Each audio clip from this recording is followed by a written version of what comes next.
From the Detroit Free Press, I'm Robin Chan with today's Voice Briefing. It's Thursday, October 19th, 2023. For the Detroit Free Press, I'm Keith Matheny. Potentially health-harming heavy metals were found at elevated levels in road dust along Detroit roadways everywhere Wayne State University researchers looked, nearly 4 dozen locations. Wayne State master's student Max Denny looked for metals such as lead, chromium, mercury, and zinc, commonly found in road dust and known to cause health and ecological concerns.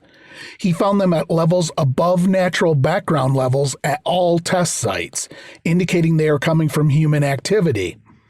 Road dust is made up of small particles from motor vehicle sources, engine exhaust, tire and brake wear, and crumbling pavement. Industrial emissions also contribute, as do legacy pollution from things such as lead paint dust and pollution from when leaded gasoline was used up until the 1980s. The good news, lead levels in Detroit road dust were below those found in most studies of road dust globally. The bad news?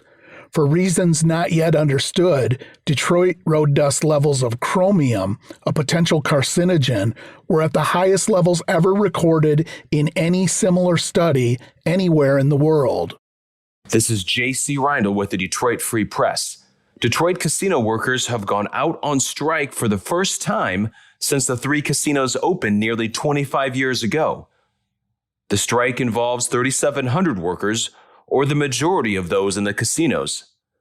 The unions say the workers need higher wages to keep up with inflation, plus no major changes to their health insurance. The last contract extension gave them 3% total raises over 3 years. That was back in 2020, and the workers said they accepted less at the time to help the casinos through the pandemic and the shutdowns. But now, they are seeking quote-unquote significant raises. However, the unions aren't sharing details on what exactly they proposed. For their part, the casinos say they're disappointed with this decision to strike. I'm Clara Hendrickson for the Detroit Free Press. Michigan lawmakers could soon vote on raising fees for a marriage license. Currently, it costs $20 for Michigan residents to obtain a marriage license in the state. A bill sent to the State House for a vote proposes increasing that fee to $50.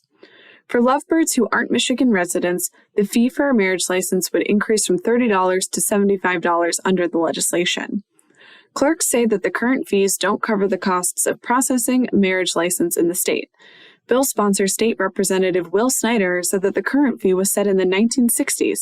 He notes that his legislation would keep in place a part of the state law that allows a probate court to order the county clerk to waive a marriage license fee if it would result in undue hardship. I'm Andrew Burkle with the Free Press Sports Department. Late Tuesday night, the Detroit Tigers Academy in the Dominican Republic was broken into by a group of 5 armed robbers. Thankfully, none of the players or staff who were at the facility at the time were injured, but some items were stolen, including jewelry, phones, and more. All 30 Major League Baseball teams have academies set up in the DR.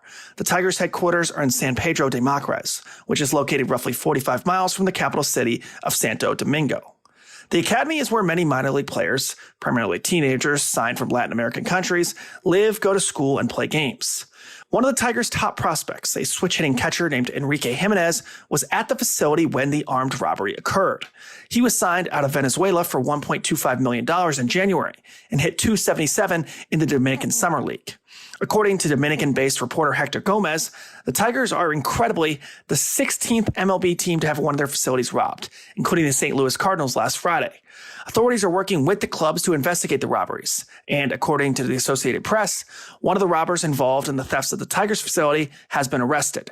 The Tigers and Scott Harris, their president of baseball operations, just recently unveiled their plans to build a new academy for players in the Dominican Republic. The land has been purchased, but they are still in the design phases. So it's safe to say that baseball isn't going anywhere anytime soon in the Dominican Republic. But certainly more safety measures will have to be discussed to avoid any more scary incidents like this one. Find more from the Detroit Free Press on freep.com. That's FREEP.com. Thanks for listening, and you'll hear more from us tomorrow.